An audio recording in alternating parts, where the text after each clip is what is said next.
UFC 297, Strickland versus Duplessis, the first pay-per-view event, first big title fight, or fights plural, of 2024. This card should be a banger, comparable to last week, maybe even better. Some fights, not so much. Some fights way spookier, way spookier this fucking weekend. I know this video is coming super late. Please forgive me.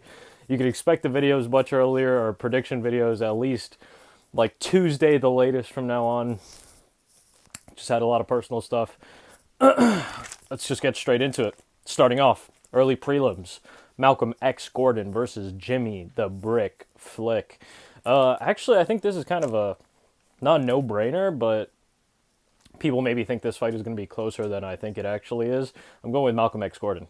I think you can't really take Jimmy Flick. You might expect him to throw up like a little Hail Mary sub, somehow get him there, but the problem is Malcolm Gordon isn't clueless on the ground. He can get up, he can survive, in fact. And not only that, he starts fights trying to take people's heads off. Anytime he swings, anytime he throws a punch, he's trying to take someone's fucking head off. I think if Jimmy Flick gets hit literally 1 or 2 times, he's going to get out of there. He's going to get out of there.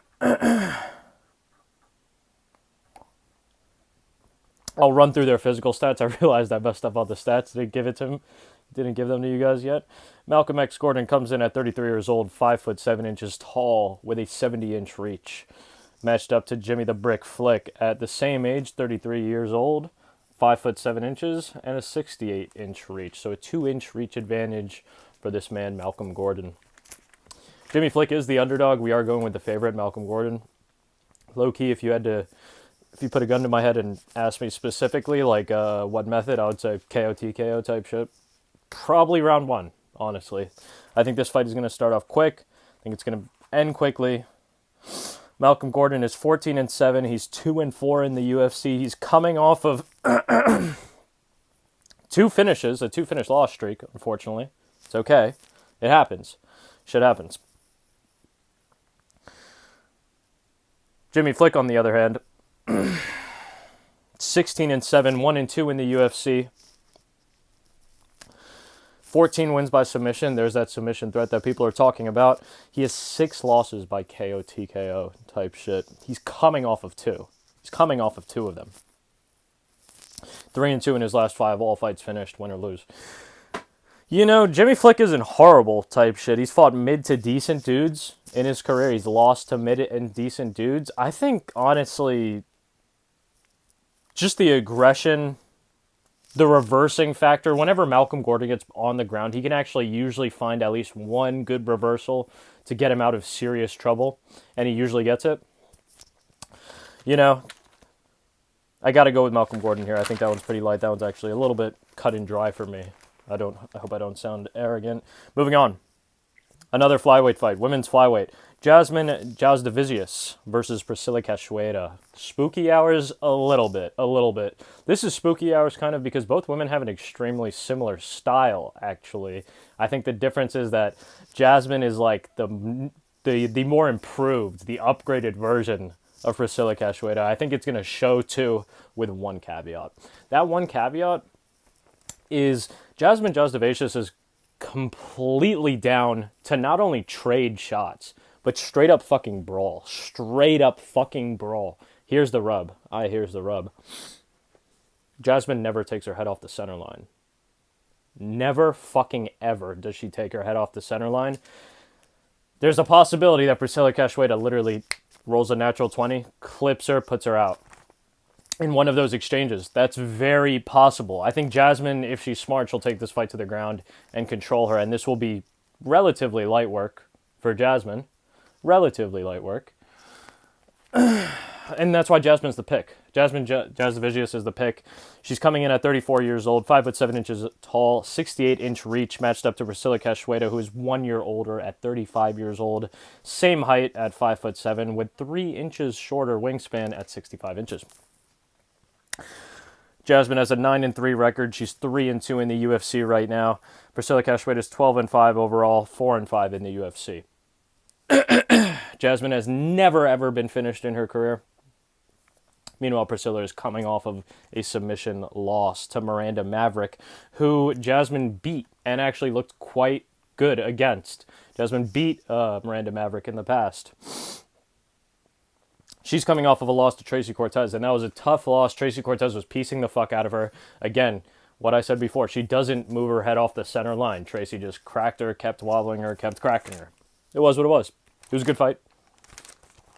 Tough loss. She didn't get taken down, though. She was able to stay up with Tracy Cortez. Tracy Cortez did try to take her down. Tracy Cortez had taken down all of her opponents in her previous fights before that, I think, and she was able to stay up. So I don't think Jasmine's going to get taken down and subbed by Priscila. If anything, it'll be the other way around. I'm going with Jasmine. I think Jasmine's just the better, tiny bit younger. Got a little bit more going. Just the edge in all categories to me, except for maybe power. But I don't think that's going to come into play. Priscila is a veteran, though. You got to be scared. It's possible spooky hours. It's not fully spooky hours. They both have a very similar style. Like I said, Jasmine is just a little bit cleaner, a little bit sharper, I think, at the game that they play. I'm going with Jasmine. That's all we're going to hear about it. Really, depending on how Jasmine wants to fight, that'll determine how big of a chance Priscila has. If she wants to just trade with Priscila, get into brawls with her, she's giving her a real chance to win. If she just takes her down, pounds her out, shit like that, we're vibing heavy. We're vibing heavy. Moving on. Third fight, a lightweight men's fight. Johan the White Lion Liness versus Sam the Future Patterson. Now, Sam Patterson is all right. But I get real Lucas Almeida vibes when I see Sam Patterson fight, because he seems decent and he seems like he wants it. Like he wants to finish these fights. He wants these wins, and he does get finishes. But he fights with his chin straight up, his head and chin straight up in the air and straight out, standing straight up, nice and tall, ready to get fucking tagged. And I think Johan, on the other hand, Johan is sloppy as fuck, okay? Johan is sloppy as fuck. This is spooky hours. This fight, Johan versus Sam Patterson, is spooky hours, but for a completely different reason than you might be thinking. It's spooky hours because both dudes have finishing abilities, but they also have such glaring holes that allow them to be finished. So it's spooky hours. It's fucking terrifying. Not for the normal reason. Not for any mismatch, not for any tweaked odds, not for anything that I know that other people don't know, no insider information.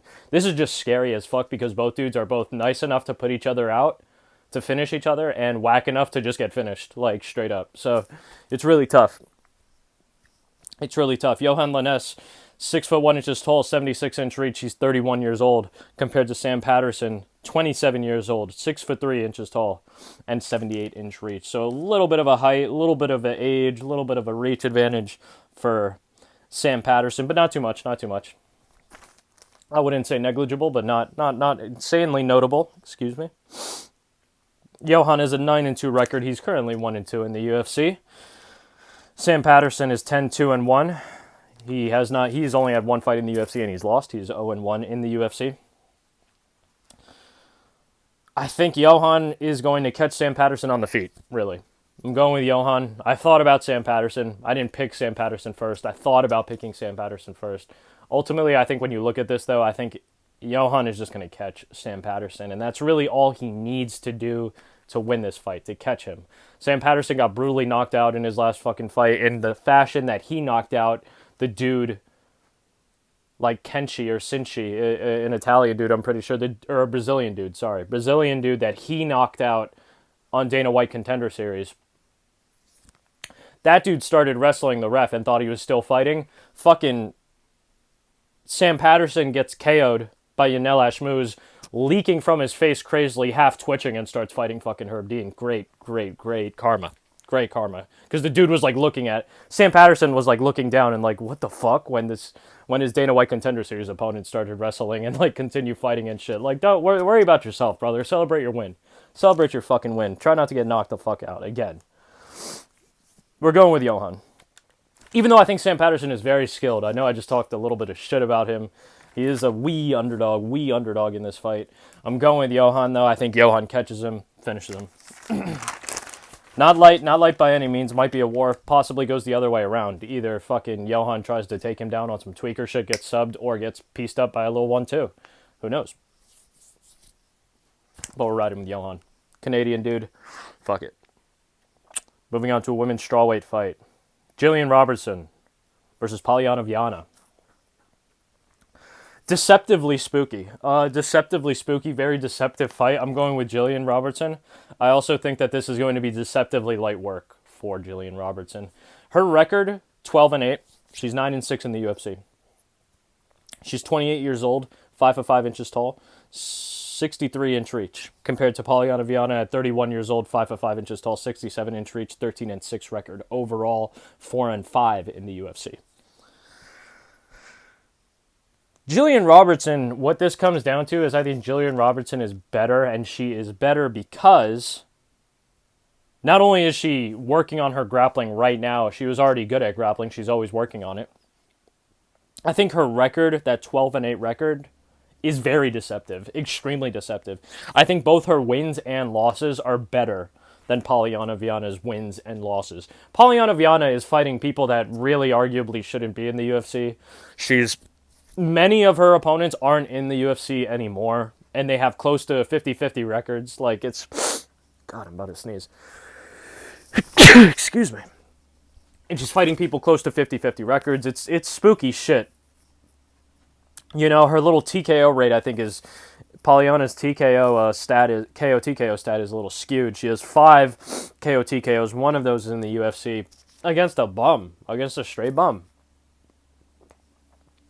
And she's 4-5 in the UFC overall. Compared to Jillian Robertson, despite having a 12-8 record, a more unsuccessful record, still 9-6 in the UFC. Winning career in the UFC. Beating better opponents and losing to better opponents in the UFC. You know? I think, honestly, Jillian can control her, finish her. It really doesn't matter, but I do think Jillian should win this fight. I think the odds for this are correct. At around -300 type shit. Jillian Robertson was on the Ultimate Fighter type shit. I think if I read the stats correctly, she lost, but then they brought her back in for the finale, and she won on the finale. It's really just the wins and losses, you know? I think the level of... the caliber of competition that Jillian has faced compared to Polyana. Not even specifically the Miranda Maverick fight, but that weighs heavily in it, obviously. Moving on to another spooky fight. This is spooky hours. This is spooky hours. You should be fucking terrified. I probably won't make a video on this one, but it is spooky hours nonetheless. That is Serhiy Sidi versus Raymond Tavares. Low-key 2. Serhiy Sidi versus Raymond Tavares 2. These dudes both have met and fought once before on Dana White Contender Series. Serhiy Sidi walked away with a nice first round KO-TKO. Early stoppage? Yeah, sure.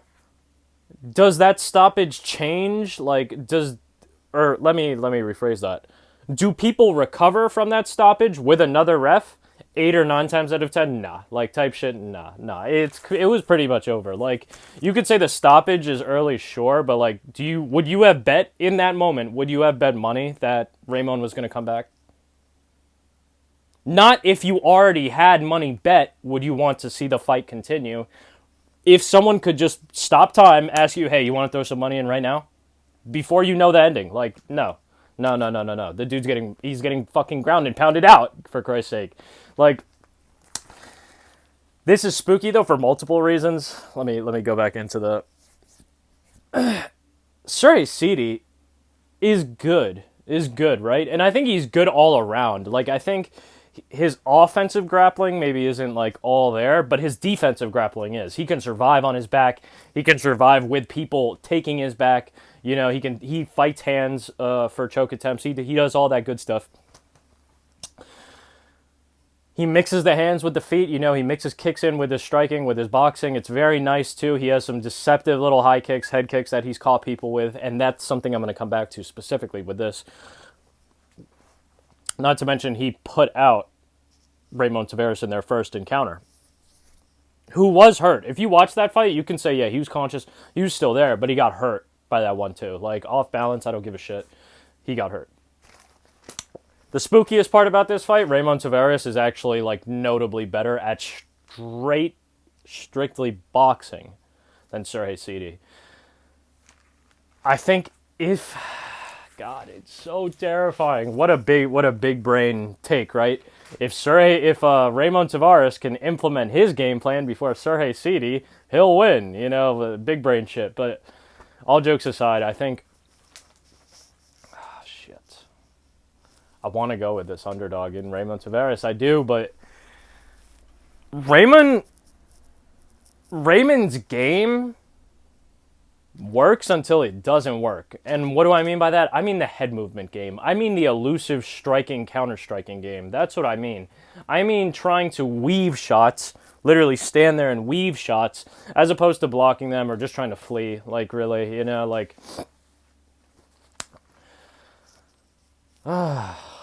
It's tough. It's tough. I think both dudes have been getting better in each of their fights. This is actually a really exciting matchup, I think. It's a good matchup. Sergey City 10-1. It's his UFC debut, obviously. Raymond's UFC debut as well at 9-2.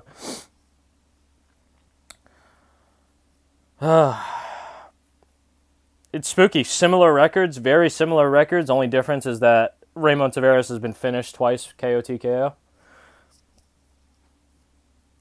Fucking Sergey City, including that shit, he's on a 3-fight KO TKO streak type shit. Like, for real. Like, what's going on here?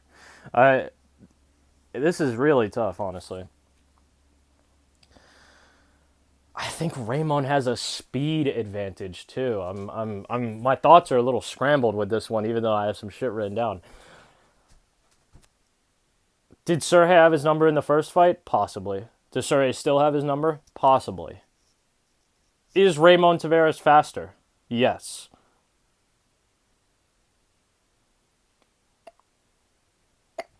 Is Raymond Tavares susceptible to head kicks? Motherfuck, yes. His only other finished loss, KO TKO loss, is by getting head kicked. A dude was actually able to bait him out crazy, hit him with a couple feints, a little loosey hands, threw one high head kick up, cracked him out bad. I've seen Sergey City, I forget which fight it is, but there's one of his fights where he basically has like a last-second head kick knockout in a fight that he was really pressed in bad, you know? And he's dealt with dudes trying to smother him. I like Sergey City, for real, man. I like Sergey City. I think there's something special about Raymond Tavares in some spooky way, but like...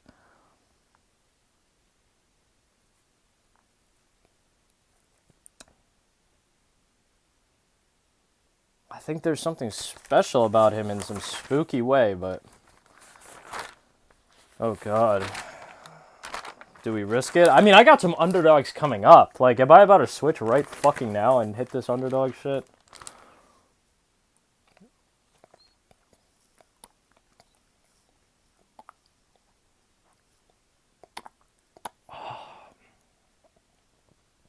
God, oh, fuck! Fuck! Oh my fucking God. Okay, fuck it. I'm switching my pick. I was gonna go Sergey City. I was going to go fucking Sergey City. Oh my God.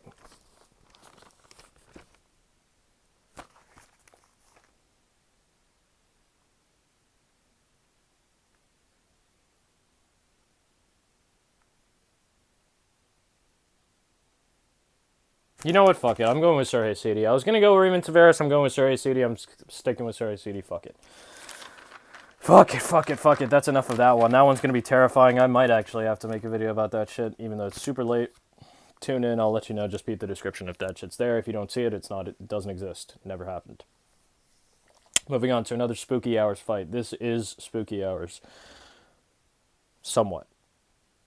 Charles Air Jourdain versus Sean the Sniper Woodson. We're going with another, or not another, because I hit Sergey City. We're going with Sean Woodson. We actually are going with the underdog here. I like Charles Jourdain, man, but Sean Woodson, I think, is nice. And people maybe aren't giving him the respect he deserves just because of the dudes that he's fought. But I think, let's go over the physical. Charles Jourdain, 28 years old, 5 foot 9 inches tall, 69-inch reach. He's 15-6-1, 6-5-1 of that record is in the UFC. Sean Woodson, matching up at 31 years old, 6 foot 2 inches tall, 78-inch reach, 10 wins, 1 loss, 1 draw, 4 wins, 1 loss, and 1 draw coming in the UFC. Sean Woodson's on a 3-fight win streak, Charles Jourdain's on a 2-fight win streak. He's coming off of a submission win over Ricardo Ramos. Sean Woodson's huge. That's what I was going to say. The physical advantages of Sean Woodson can't be neglected, really. They can't be, they're not negligible at all. Despite his stature, maybe you look at him and you're like, oh, he's super skinny. His legs are super skinny. He uses it. That's even deadlier than the actual advantage, than the size advantage itself, is the fact that Sean Woodson actually knows how to use it. That's, I think, going to be the most important thing of this fight. Sean Woodson, he has basically like semi-pro boxing experience. He was a Golden Gloves champ, and it fucking shows. It fucking shows. I think the striking is going to be the biggest difference. I think fucking Sean Woodson's going to be able to basically pick him apart until he can maybe get a finish on the feet, maybe eke out a decision. He rolls with the strikes. Sean Woodson's striking defense, his boxing defense is also very clean. It's very clean. His striking is very clean. His defense is very clean. He rolls with a lot of punches. He doesn't ever really get tagged. Sometimes people are able to swarm him. Sometimes people like Dennis Bazooka, you can swarm him. You can get a couple shots in. But even then, he's going in. He's rolling with him. He's covering up. He's going into the shoulder. He's taking some of the edge off of those punches. It's really nice. It's really nice. Again, he's a massive featherweight. We're going with Sean Woodson as the little underdog here. It's a bit of a vibe thing as well. Just a tiny bit. Please listen to what I said beforehand. I honestly think, too, if you peep Charles Jourdain's record, if you watch his fights, you'll see he struggles against dudes that have that reach advantage on him. Not always maybe the height, and not always the reach advantage, but when it's a big reach advantage like this one, not even like, he's never faced a reach advantage similar to this one. He's never had to fight through that. But when he does fight through big reach advantages, or when he fights at a reach disadvantage, that is Charles Jourdain, he struggles. Simply put. We're going with Sean Woodson to get this one done. I don't really give a fuck how he gets it done, just to get him done. I like Sean Woodson, man. I like Sean Woodson. This is possible spooky hours, too. A fight that I'm not really looking forward to. Brad Katona versus Garrett Armfield, men's bantamweight fight. I almost want to pick Garrett Armfield just because of how much I don't fucking like Brad Katona. Boring as shit. Like, I picked against him. I picked Cody Gibson to win the Ultimate Fighter shit. That let me down bad. That was just a dog shit night, though. That was the same night that Mario Batista robbed fucking Damone Blackshear. Justice for Damone Blackshear. But he didn't get justice either because this man, Mario, just whooped Ricky Simone's ass. But, hey, fuck it. I digress. I'm going on a fucking schizo rant. Alright. Yes, Brad Katona versus Garrett Armfield. A little bit of the physicals. Brad Katona coming in at 32 years old, 5'6" tall, 64.5-inch reach. Matched up against Garrett Armfield's 27 years, 5'6" tall, and 70-inch reach. Garrett also has a 9-3 record, 1-1 in the UFC, compared to Brad Katona, who's on his second UFC run with a combined total professional record, 13 wins, 2 losses, 3 of those wins, 2 of those losses coming in the UFC. Altogether. Brad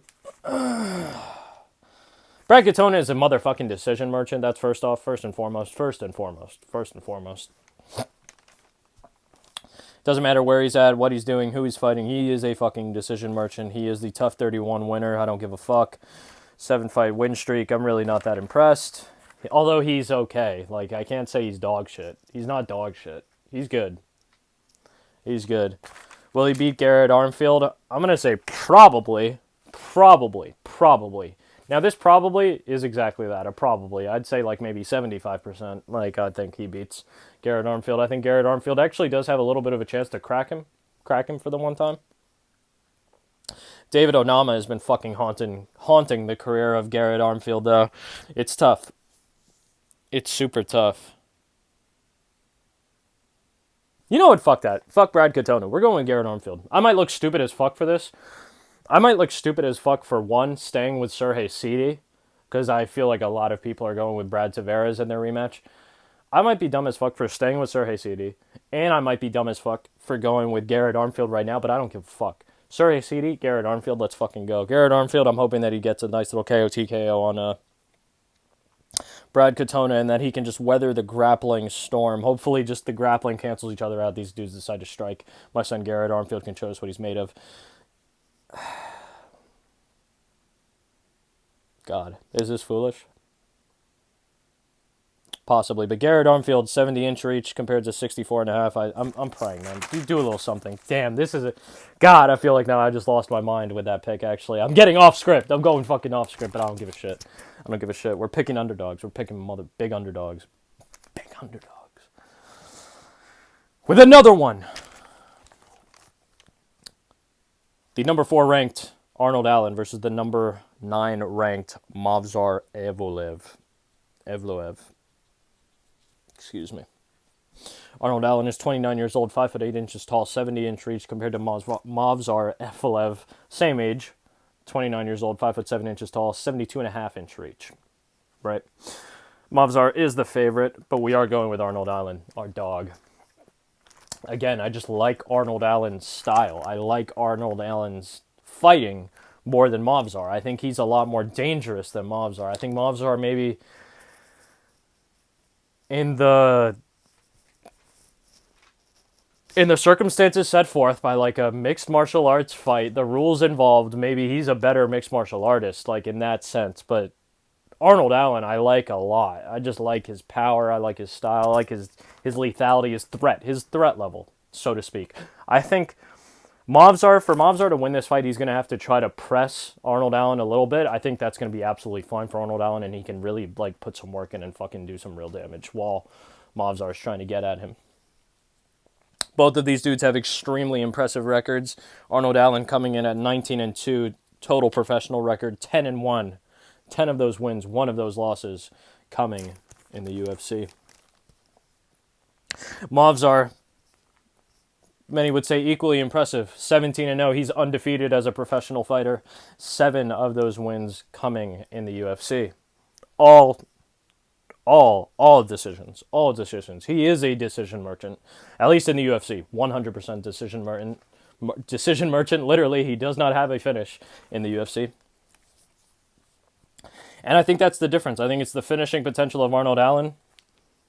We got to go with him, especially as an underdog, which he is right now. That's tasty as fuck. We'll take that. We'll take that shit. Night of the dog. Let's go. Again, I'm getting fucking hammered because this next shit, again, is also spooky hours. It's fucking terrifying, man. What's terrifying? The middleweight men's matchup between number 14 ranked middleweight Chris the Action Man Curtis, and Marc-Andre Barriault. It's super tough. Chris Curtis.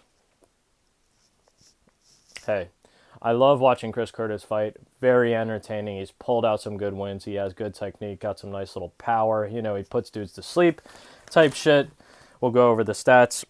Chris Curtis coming in at 36 years old, getting up there. 5 foot 10 inches tall, 75.5-inch reach. Decent reach. Compared to Marc-Andre Barriault at 33 years old. A little bit 33 years old, a little bit younger. 6 foot 1 inches tall, a little taller. And 74-inch reach. Tiny reach disadvantage. That I think is fine. I think it's fine, honestly. Chris Curtis has a 30-10 record with 1 fight, no contest. 4-2. 4 of those wins, 2 of those losses, and that single no contest have come in the UFC. Marc-Andre, 16-6 with 1 no contest. 5 wins and 5 of those losses, and that single no contest have taken place in the UFC. So these guys have been in the UFC for a wee bit, fought in the UFC for a wee bit. Chris Curtis has found more success, you could say. But Mark has fought more, type shit. Mark coming off of a 2-fight win streak. Both of these guys are prolific finishers, maybe not in the UFC specifically, but in their careers they are prolific finishers. Marc-Andre Barriault has 10 wins and 1 loss by KO TKO. 2 of those wins and that single loss that took place in the UFC. He's 1-1 for submissions. Both that win and that loss by submission took place in the UFC. Compared to Chris Curtis, who has 15 knockout or technical knockout victories and 1 loss by KO TKO. 3 of those victories took place in the UFC. That loss did not take place in the UFC. And then this is tough. I've seen somewhere like that he has 3 submissions. Chris Curtis has 3 submissions. On the UFC website, it says he has 1 submission. Who the fuck knows? I like Chris Curtis. Chris Curtis is the favorite now, right? I want Chris Curtis to win this fight, but when I was watching footage of Marc-Andre Barriault, he's absolutely fucking dangerous in the clinch, but somehow dudes can take his shots. And he has a chin himself. He can take damage. He can take big damage. Big damage. Big damage. Can he take Chris Curtis's shots? I think he can. I think he can take some at least. Maybe not every single one, but I think he can take some of them. And I think that's really what's important. Chris Curtis is getting up there. He's coming off of a decision loss to Kelvin Gastelum. He has risen. That was a tremendous post-fight interview in the Octagon. That was a tough fight. That was a tough loss. A tough decision loss, you know. Chris Curtis has a chin, but he's getting older. He really is getting older, you know. I'm kind of riding... Oh, God. I'm going to pick Marc-Andre, okay? And I want Chris Curtis to win. I initially picked, if you look here, if you see how there's a little underline here on Chris Curtis, that means I picked him. I picked Chris Curtis first. I knew before I made this video, before I started recording, that I was going to switch.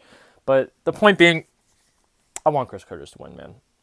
But there was something when I was watching Marc-Andre. He's fast, man. He's fast. He has chin. He has a heart. He applies pressure. It's so fucking rough, man, because he has 0 takedown defense. Thank God Chris Curtis has never shot for a takedown in his life.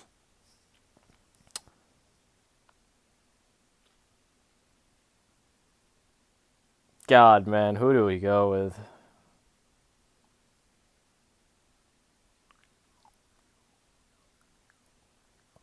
You know, it's tough. Neither of these dudes, Marc-Andre nor Chris Curtis, is invincible. We've seen them lose type shit. It's really rough. It's really rough.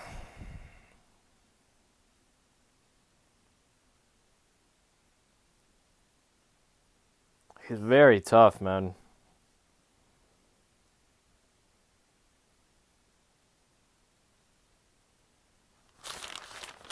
He's very tough, but we're going with Marc-Andre. We're going with another underdog. I think Chris Curtis should be the favorite in this fight because I think he's very fucking deadly with his hands. But I think the range, if Marc can, like, even though Marc has a reach disadvantage, if he can just stay right 1 foot out, jump in, jump out. Actually, what the fuck am I saying? What the fuck am I saying? I don't know. Oh, God, man. It's worse, like, saying this shit. It's one of these cards. It's one of these cards. You know what I'm saying?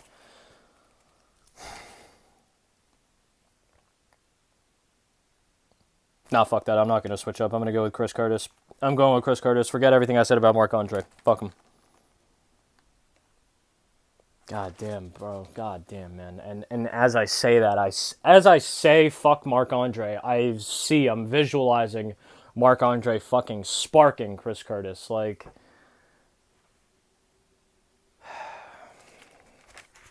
we just have to pray that doesn't happen. We're going with Chris Curtis. Chris Curtis is the pick.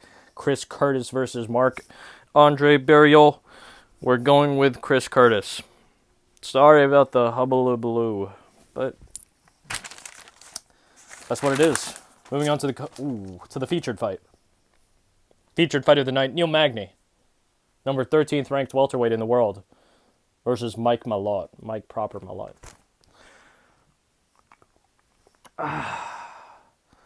Neil Magny is coming off of a really, really bad ass whooping at the hands of Ian Gary. You know, got his ass kicked. He's getting a little bit older himself. Neil Magny is 36 years old, 6'3" tall, 80-inch reach, compared to Mike Malott, 32 years old, 6'1", and 73-inch reach. Now, 36 years old and 32 years old, that's a tiny age gap. Tiny age gap, little age gap. Sorry, lads, didn't mean to crack you. Little age gap. Excuse me. Much better. Neil Magny is very dangerous. He's a real veteran, very crafty veteran. You know, I think maybe his time is kind of reaching its. He's towards the end of his career. I think Mike Malott maybe still has another. He still has juice left, basically. Mike Malott still got a lot of juice. He's got shit to show us. We're going with Mike Malott. We are going a little bit with hype here. I think Mike Malott is very deadly. He has what it takes, basically, to get this fight under his control and keep it under his control. That's kind of what we're going with. Mike Malott, 100% finish rate. 10 wins, 1 loss, 1 draw. 3-0 in the UFC. Dana White Contender Series graduate. He has never went the distance. 4 wins, 1 loss by KO, TKO. 1 of those wins was in the UFC. 6-0 when it comes to submissions. 2 of those submission wins were in the UFC. Now, Neil Magny has a very long career. 28 wins, 12 losses. 21 of those wins, 10 of those losses coming in the UFC. It's tough, man. 7 wins and 2 losses by KO, TKO. 5 of those wins, 2 of those losses coming in the UFC. 4 wins and 6 losses by submission. 2 of those wins and 5 of those losses coming in the UFC for Neil Magny. When it comes to decisions, he's pretty much chilling, though. Neil Magny has 17 wins by decision, 3 losses. 14 of those wins, all 3 of those losses coming in the UFC. At this point, you can say, honestly, mid-highs. Or high mids, I should say. High mids fighter. We're going with Mike Malott on his potential to be low highs, if you're following me. That's really it. Moving on to the co-main event.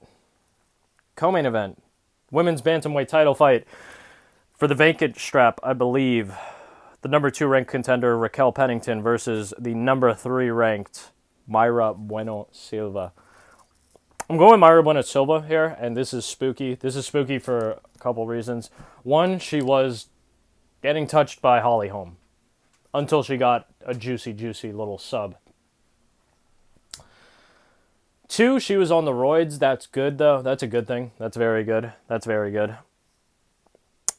go through the physical stats, actually, before I get too ahead of myself. Raquel Pennington coming into this fight at 35 years old, 57, 5 foot 7 inches tall, 67.5-inch reach, compared to Mayra Bueno Silva, 3 years younger at 32 years old, 5 foot 6 inches tall, 66.5-inch reach. Small reach disadvantage, 1-inch reach disadvantage for Mayra Bueno Silva. I don't think that'll matter, though. I do not think that will matter, though.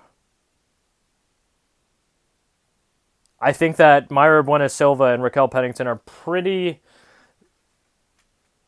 similar in many aspects of their fighting, just in terms of relative skill level, except for the grappling. I think that Mayra should have an advantage in the grappling, should have an advantage in the strength, the durability, a little bit of explosiveness. I think she should take this one type shit, but spooky fight, very spooky fight. Very spooky fight. I actually am looking forward to this fight.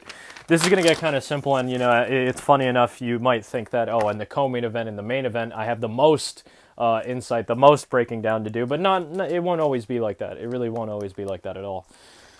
The main event, the middleweight title fight. This is terrifying. The titular event of UFC 297, Strickland versus du Plessis, Sean Tarzan Strickland versus Dricus Stillknox du Plessis. Horrifying fight, scary fight. It kind of goes without saying that most main events are going to be spooky hours. This really is fucking spooky hours, though. Like, you should be trembling in fear. Like, Sean Strickland defending his championship belt, just defending his title for the first time in his career. Dricus trying to get a little taste of immortality, a taste of the belt for the first time in his career, at least in the UFC. You know, where it actually fucking matters. Sean is coming into this fight 32 years old, is 6 foot 1 inches tall, 76-inch reach, compared to Dricus 2 years younger, 30 years old, 6 foot 1 inches tall, 76-inch reach, so pretty even physically. You could see that Dricus carries a lot more muscle on his frame than Sean, but pretty. Sean's not like a wiry little beanstalk. Sean has muscle on him, you know. Sean's record is 28-5. He is 15-5 in the UFC. Current champion, as said before, as you already know. Impressive record. Dricus matches up with a 20-2 record. Impressive on its own. He's 6-0 in the UFC currently.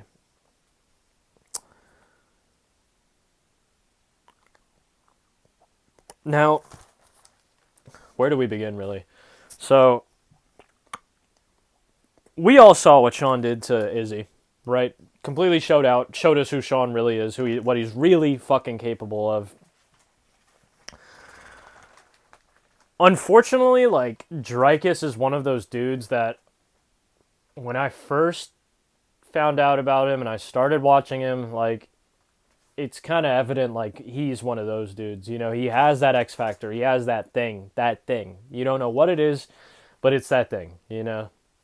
He's something like that. And this is where a lot of people fuck up. They're like, oh, you know, not so-and-so doesn't have that thing. So-and-so has no X factor. A lot of dudes, I think the X factor is, it's very fickle. It's like a nebulous thing that can come and go sometimes. You know, some dudes have it for a while, then they don't. Like Johnny Walker had it for a long time. He doesn't have it anymore. It is what it is. Like, Conor McGregor had it. When he comes back, that shit might be completely gone. We don't know.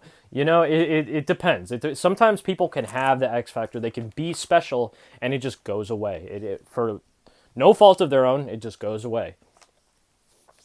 Sean, to me, doesn't really come off as that type. He just comes off as extremely fucking talented, worked extremely hard to maintain his level of striking. You know, he has that. Not many people know Sean has the grappling in his back pocket. He's been a black belt for a long time. You really don't see a lot of his grappling, at least offensively, because he prefers to strike. He just prefers to strike. That is what it is. A lot of dudes do that. Are a lot of dudes as successful as Sean Strickland? Absolutely fucking not. It's actually extremely impressive how good Sean is on the feet, really, given that he's basically a grappler type shit. Dricus, however, very well-rounded. Dricus actually, and it's deceptive too. A lot of people look at Dricus, they see his muscular frame, they see his build, they see him fighting, charging people in fights, right? Swinging for the fences, and they think, oh, damn, he's just brawling, like just going in there. Crazy athleticism. It is crazy athleticism and just good aggression, but do not get it twisted. Dricus is very technically sound as well. He is very skilled. He has very deceptive throws, trips, takedowns. He can get people down. He's very fast, and until his cardio until you see him slow down, there's a reason why he eventually does slow down, because he's fucking going full force. He's trying to bug the fuck out as soon as the fight starts, and that's a good thing. That's a good thing. That's honestly, I picked Dricus to smoke Robert Whittaker, like, and he has, which brings me to a spooky kind of concept.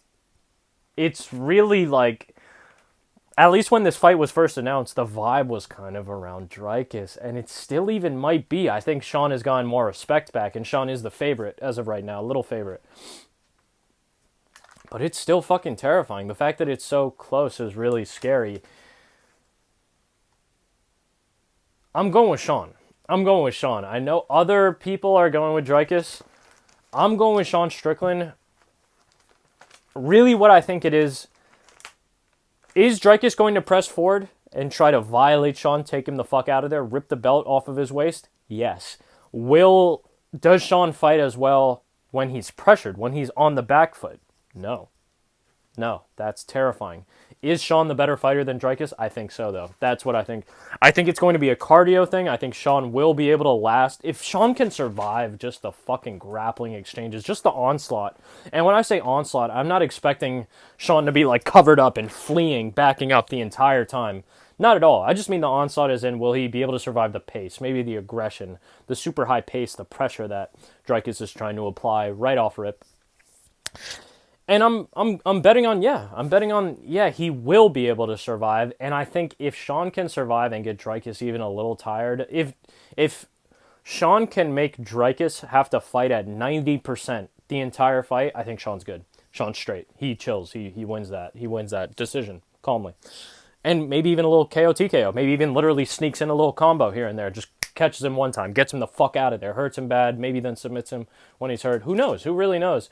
But there's something about it that I think Sean should win this fight. He really should. I think Dricus is very good, honestly. This is a fight that fucking hurts me to watch because I love both of these dudes. I wanted to see Dricus. I didn't want to see Sean fight Izzy at first. Like, obviously, once it was announced, that was fine. I was like, yo, Dricus versus Izzy is going to be crack rock. And it was crazy. Please follow me on my little tangent. It was crazy because I forget what fight it was. It was kind of the first time that Dricus and Izzy had like started chirping at each other.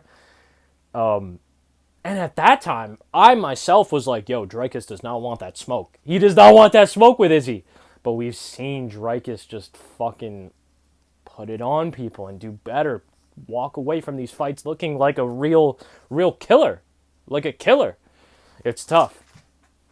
It's tough. But Sean is a fucking grizzled veteran, too, you know. Dricus has a veteran record, but Sean is a veteran of the UFC itself. I'm going with Sean. You gotta have faith. I think ultimately you gotta have faith.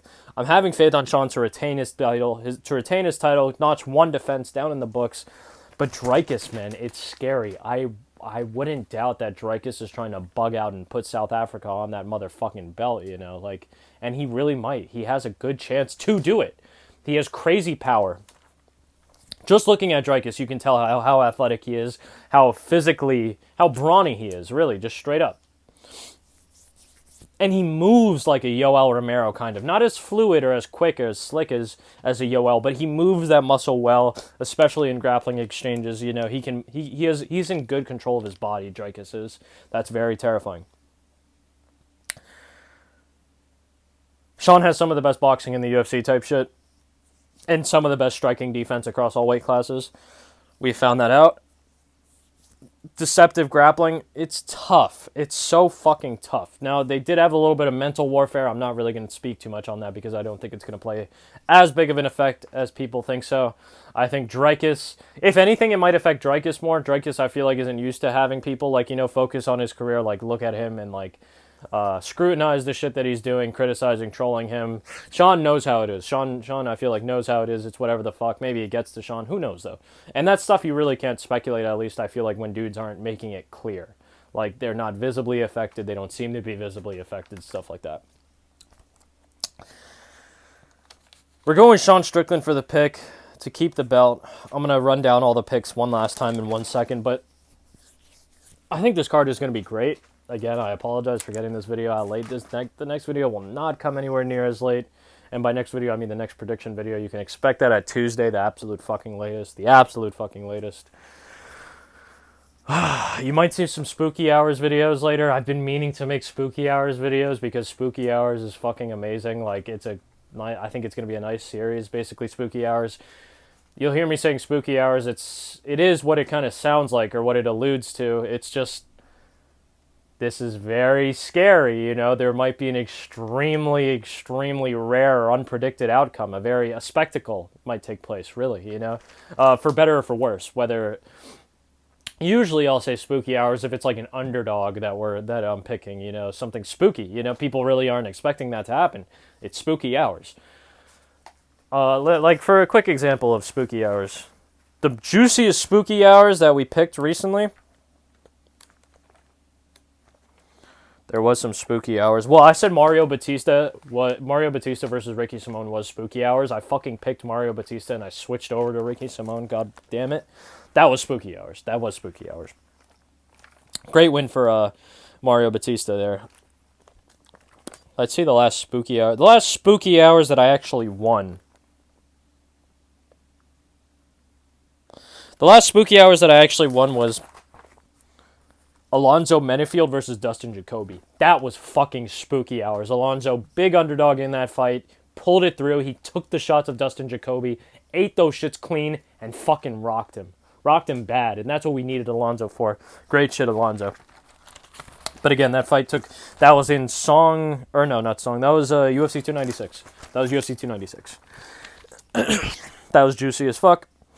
But fights like that, those are Spooky Hours. That's spooky fucking hours. Not only, like, are you betting or picking the less likely outcome, the underdog pick, so to speak, but also there's a possibility that it just gets finished, that your pick loses in devastating fashion very quickly. Like, very quickly, you know? Very quickly. So when I say Spooky Hours, when I say shit like Johan Lainez versus Sam Patterson is Spooky Hours for a different reason. The different reason is the fact that they can both be fucking finished, I think, at any point. They are both extremely susceptible to being finished, and both have decent finishing potential of their own. that makes it fucking spooky hours for a specific reason, though. Like, that's like a kind of, there's like an asterisk next to that one. And I'm going to go over, I don't want to go over too much of like what is spooky hours here. I'm going to save that for mainly for the video, but keep on the lookout for that. I'll explain in depth what spooky hours is. It's going to be to try to be more of a series, more of a regular series, and it'll just be one fight. Spooky hours will be one fight that I look at. There can be multiple spooky hours fights on the card, you know, like spooky hours 1, spooky hours 2, spooky hours 3. So like, for example, Sam Patterson versus Johan Linnes might be spooky hours 1, but Chris Curtis versus Marc-Andre Barriol is spooky hours 2. And actually, no, Charles Jourdain versus Sean Woodson is spooky hours 2. And then Chris Curtis versus Marc-Andre Barriol, spooky hours 3. For example, and those might be spooky hours. If you look in the description of this video, you see 3 videos there, and it's those 3 fights that I'm talking about. Spooky hours somewhere in the title. It's fucking spooky hours. Find out what it means, you know. But thank you for tuning in again. Sorry that this video was so fucking late. Please like the video if you like it. Dislike if you dislike it. You can see my live reactions. You'll see a whole bunch of stuff. Might start streaming my live reactions. Probably not for a while though, at least, or unless we get an influx of new people to the channel.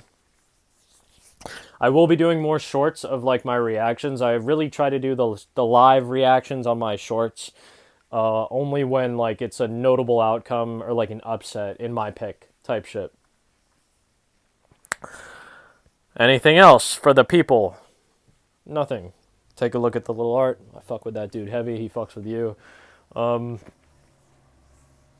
Keep on the lookout for spooky hours. I think that's pretty it. Should be an amazing night of fights. January 20th, UFC 297, Sean Strickland versus Dricus du Plessis. Oh, one last time. We will run through it. We're going with Malcolm Gordon. First fight of the night. And you know what? I'm going to throw in my method of victory there just to bug the fuck out, but please, ideally money line. We're just going with money line, okay? If the method of victory gets hit too, I'm doing that just for shits and giggles, okay? Fuck the method of victory. Fuck the method of victory. I say it again. We're going with Malcolm Gordon, KO, TKO, Jasmine Jasudavicius. I'm going to go by sub. I'm going to go for a sub. Go submission. Jasmine by submission. Johan Linnes, KO, TKO. Jillian Robertson. Jillian Robertson.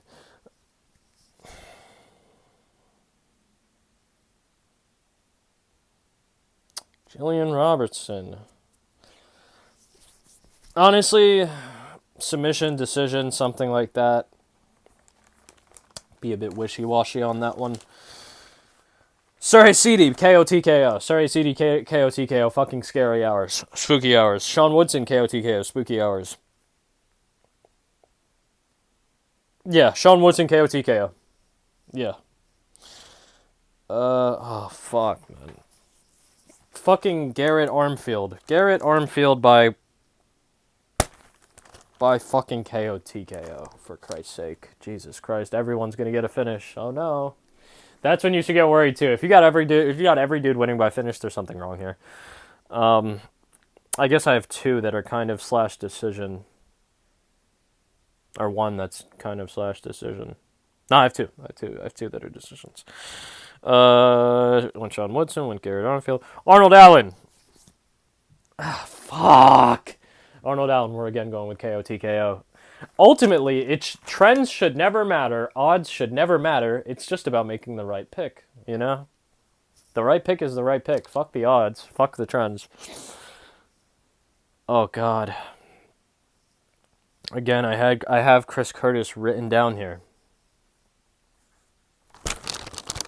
Oh, God. Oh, God. Why are they doing it to me, man? Why are they whipping me? Why are they punishing me? Why the fuck are they punishing me that bad?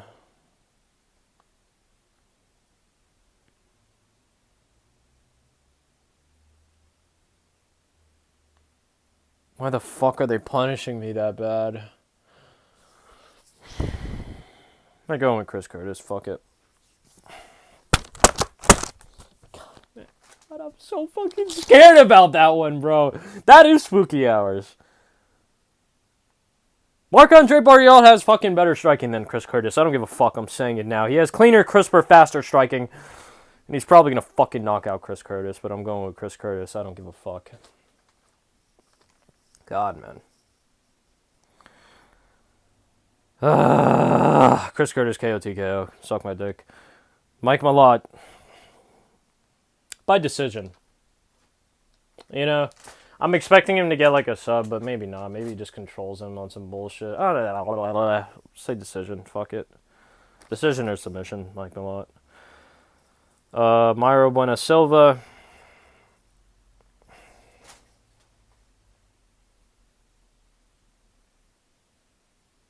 Let's say decision. Let's say decision. Or submission, but I'll, gun to my head, submission. Decision. Sean Strickland. How does Sean keep his title?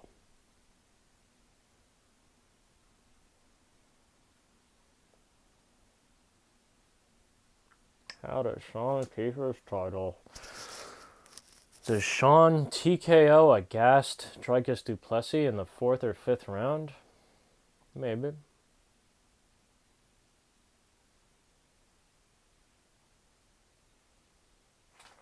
Does Sean get a fucking freaky submission that he snatches up in the middle of a hellacious scramble? Possibly.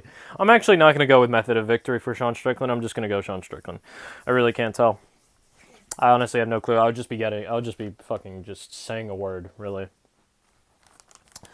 But so yeah, we'll wrap it up one more time. Malcom Gordon, Jasmine, Jasudavicius, Johan Linnes, Jillian Robertson, Sergey City. God, man, again, I want to pick Tavares, but fuck it. Sean Woodson. Garrett Armfield. I feel like, I hate Brad Katona, right? But that's like an emotional pick. Me going with fucking Garrett is emotional. It's emotional. So if you're watching this and Brad Katona is the favorite for a reason. I'll say that. Brad Katona is the favorite for a reason. But I'm going with fucking Garrett. I don't give a fuck. I don't give a fuck. Fuck Brad Katona.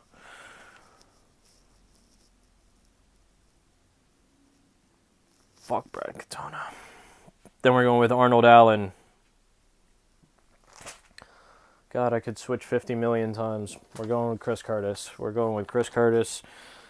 Mike Malott, Mayra Buena Silva, and Sean Tarzan Strickland.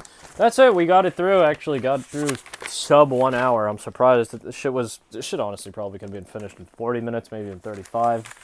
I don't mind the longer ones. Got a little bit of rambling, a little bit of schizo rant in there. I'm hoping that you're liking the new background. Hope you like the little ponchos and my little predictions. God, please leave me a comment if you think I'm tweaking or bugging the fuck out on any of these things. Please like the video if you like it. Dislike it and tell me why you dislike it if you really dislike it. If you're extremely generous and you want to see more content, you'd subscribe and I'll be very, very, very appreciative. More content coming soon, of course. Hug your loved ones. Take it easy. Stay safe. Big kiss.